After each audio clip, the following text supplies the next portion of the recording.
Have you ever believed that walking is always good for you? That as long as you keep moving your legs, you're doing your body a favor? That idea has been passed around so many times, it almost feels like common sense. But what if I told you that for some older adults, too much walking can quietly do more harm than good? Now, I know that sounds surprising. Most of us were raised to think walking is the safest and healthiest exercise. And in many cases, that's true.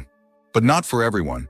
In fact, there are 5 specific types of seniors for whom too much walking can actually increase pain, strain vital organs, worsen nerve damage, or even reduce life expectancy. Yes, you heard that right. Doing more could be speeding things up in the wrong direction. This isn't about scaring anyone. It's about awareness. Because once you know what signs to watch out for, you can adjust your routine and actually protect your strength, your comfort, and your independence. I've seen too many friends push themselves thinking they were doing the right thing, only to find out later that they were making things worse. That's why in today's video, we're going to walk through 5 specific conditions where less walking, done smarter, is the real key to staying well. So stay with me. This could change the way you think about movement for the rest of your life. Number 1, some types of osteoarthritis. If you're living with advanced osteoarthritis, especially in the knees, hips, or lower back, walking too much can do more harm than good. That might sound strange at first after all. Movement helps with stiffness, right? But when the cartilage in your joints has worn down significantly, every step can feel like bone grinding against bone. The pain is real. The inflammation is real. And if you keep pushing through that pain every day, hoping it'll get better, you may actually be speeding up the damage and shortening the amount of time those joints remain usable. You see, cartilage doesn't regenerate easily. Once it's gone, it's gone. And unlike in our younger years, our bodies don't recover from joint stress as quickly after 60 or 70. What happens instead is a cycle of swelling, irritation, and wear. And that keeps getting worse the more pressure we put on those joints.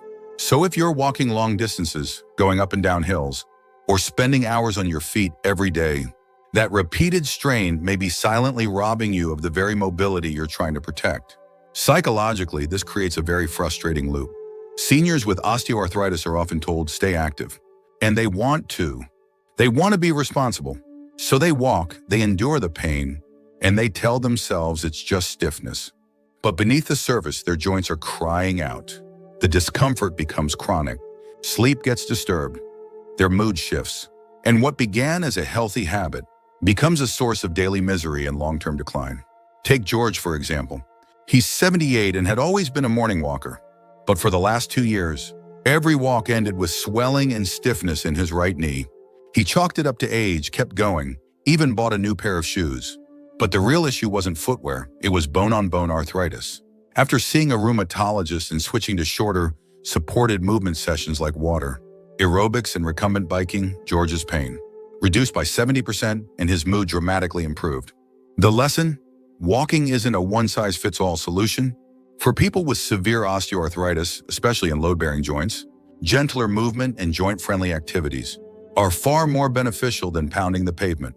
And the sooner you adapt, the more years you protect your comfort, mobility, and independence. Number 2, advanced heart failure. Older adults living with advanced heart failure often think that walking is a good way to stay active and keep the blood flowing. But the truth is, it can be a dangerous misunderstanding. When your heart is no longer pumping efficiently, even mild activity, like a short walk, can leave you feeling breathless, dizzy, or extremely fatigued.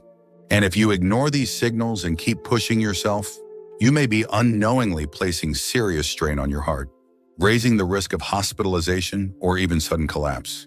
The heart, especially when weakened, needs to conserve energy. Every extra beat, every elevated pulse during a walk becomes a demand your body may not be equipped to meet. This is not about being lazy or fragile. It's about understanding your current limits and honoring them. Most people with advanced heart failure don't know they're in that category because they've adapted so slowly. But if walking from one room to the next leaves you winded, or if your ankles swell after light activity, that's your heart asking for a break. Emotionally, this is a hard truth to face. Many older adults fear losing their independence. They associate movement with dignity and fear that slowing down means giving up. But it's actually the opposite. Recognizing your body's needs and responding wisely is a sign of strength, not weakness. It's a sign of maturity, of self-preservation. It's not about quitting, it's about choosing smarter paths forward. Take Sarah, for instance. She's 84 and used to walk a mile every morning around her neighborhood. But over time, she noticed it took longer to catch her breath. Her legs would feel heavy, her chest tight. She thought maybe it was just aging, or maybe she needed more rest. But after a checkup, her cardiologist explained that she was in the late stages of heart failure, and that walking briskly wasn't helping, it was hurting. Today, Sarah uses chair exercises, slow, breathing drills, and light stretching to keep moving without overloading her heart. She still feels active, but now it's on her terms, and her heart has thanked her for it. So if you've been diagnosed with any stage of heart failure, especially advanced, know that walking long distances or at a fast pace isn't always the safest option. Listen to your body. Let your doctor guide you. And don't let pride push you into a pattern that your heart simply cannot sustain anymore. If you're still watching this video and finding these insights valuable, please comment number 2 below to let me know you're here. And if you haven't subscribed yet, I recommend you subscribe and turn on the bell so you don't miss any videos. Your support helps us continue creating good content to inform and inspire you. Now let's move forward. Number 3, balance impairments and fall risk. If your balance has become unreliable, if you've stumbled recently or had a near fall, you may need to seriously rethink your walking routine. Many older adults proudly push themselves to get in their daily steps, but what's often overlooked is the danger of walking with impaired balance. When your inner ear, joints, or nervous system aren't communicating properly, each step becomes a gamble, and a single fall can change your life in an instant, leading to hip fractures, head injuries, or long-term disability. The assumption that walking is always healthy simply doesn't hold up when you're dealing with balance issues. Walking on uneven sidewalks, climbing stairs, or even maneuvering through a crowded grocery store can trigger instability. It's not about how determined you are, it's about how your body responds. And if that response includes wobbles, foot shuffles, or a heavy reliance on railings and furniture, that's your warning sign. The risk here isn't theoretical, it's very real. Let's talk about the psychology of this. Seniors often tie their identity to being able to get around on their own. They might even dismiss or hide their balance problems out of pride or fear of losing independence. But the truth is, you don't lose independence by slowing down. You lose it when an avoidable injury lands you in a hospital bed. Taking a step back today can protect your ability to take steps at all tomorrow. I remember hearing about Frank, a 78-year-old retired teacher who used to take morning walks around the lake. He noticed his steps getting more uncertain, but he didn't want to give in. One rainy day, he slipped, hit his head, and ended up in rehab for months. He told his grandson afterward, "I was trying to stay strong, but I wasn't being smart." Frank eventually returned to movement, this time with indoor balance classes, a walker and a physical therapist guiding the way. His mobility returned, but so did his humility. And his story is a powerful reminder for us all. So if you notice your body leaning to one side, your feet dragging, or your confidence dipping when walking outdoors, it's time to change course. Consider alternatives like balance-specific exercises, indoor stationary machines, or working with a professional to restore your stability. And always be honest with yourself and with your doctor, because pride is never worth a broken bone. Number 4, uncontrolled high blood pressure. Walking is usually hailed as a heart-healthy habit, and in many cases, it is. But if you're dealing with uncontrolled high blood pressure, walking too much or walking under the wrong conditions can actually place dangerous strain on your cardiovascular system. When your blood pressure is already elevated, even moderate physical exertion can spike it further. That sudden surge can place extra pressure on your heart and arteries, potentially triggering a stroke, a heart attack, or even sudden fainting. Now here's the part most folks don't realize. High blood pressure often doesn't come with obvious symptoms. You might feel fine while walking, but inside your arteries, it could be a very different story. And many seniors continue their daily walks with good intentions, not knowing that they're increasing their risk. Especially in hot or humid weather, or after skipping medications, even a light stroll can push your system over the edge. That's why so many heart specialists recommend careful monitoring, not just of your activity, but of your numbers. There's also a psychological twist here. Many seniors think, "I'm walking, so I must be doing the right thing." And that's admirable. But when that belief is held too tightly, it can become stubbornness. We convince ourselves that if we stop walking, we're giving up. But being wise enough to pause, adjust, and prioritize safety, that's not giving up.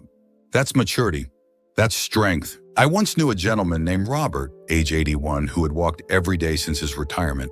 But he'd recently been diagnosed with stage 2 hypertension, and against his doctor's advice, kept walking his usual loop around the neighborhood. One summer afternoon, he collapsed in his driveway. Thankfully, a neighbor spotted him quickly and he recovered.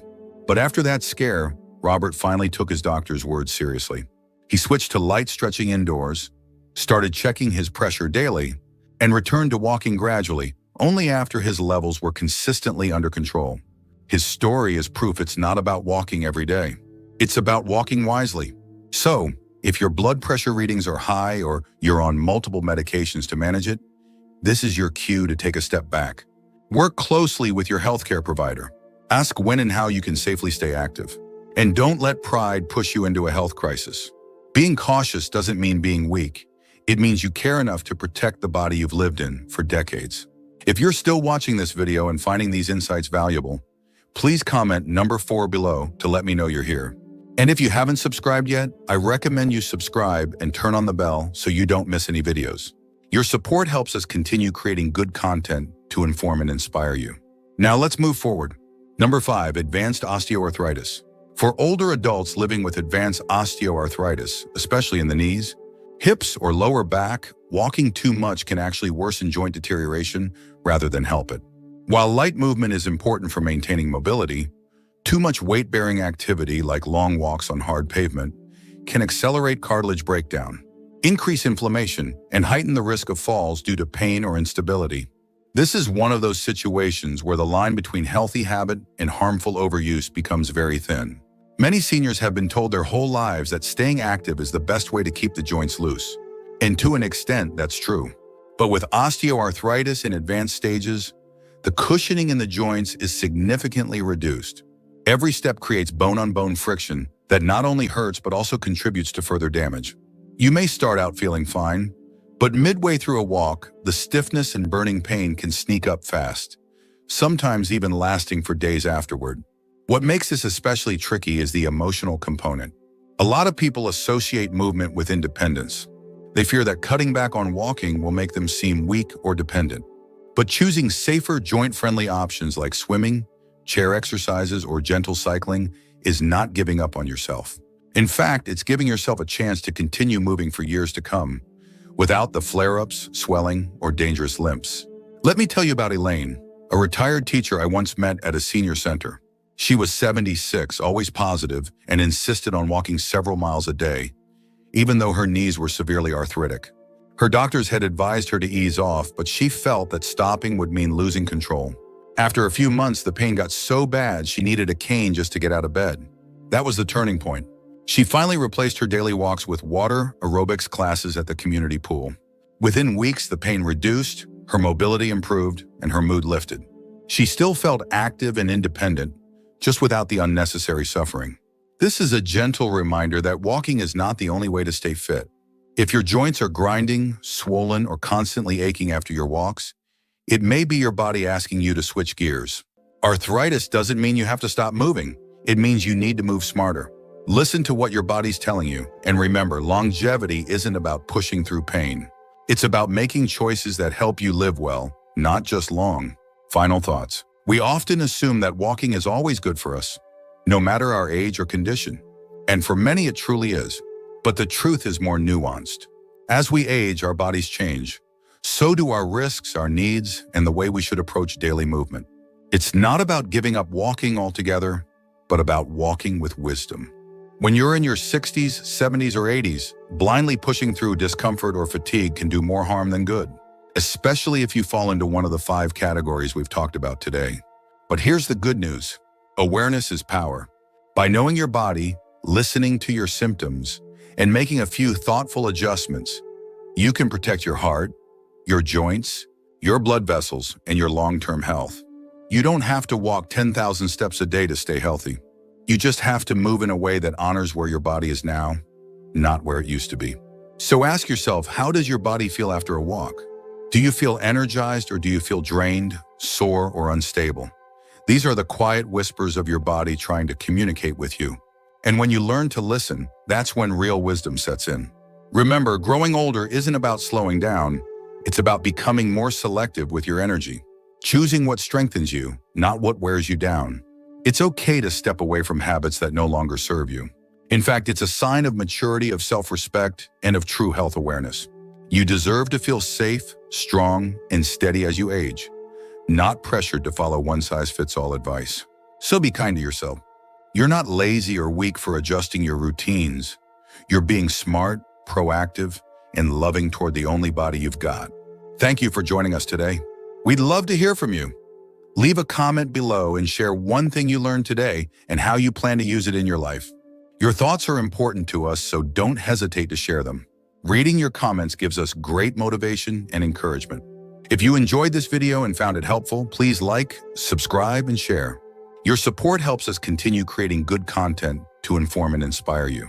Thanks for watching, and we look forward to seeing you in the next video.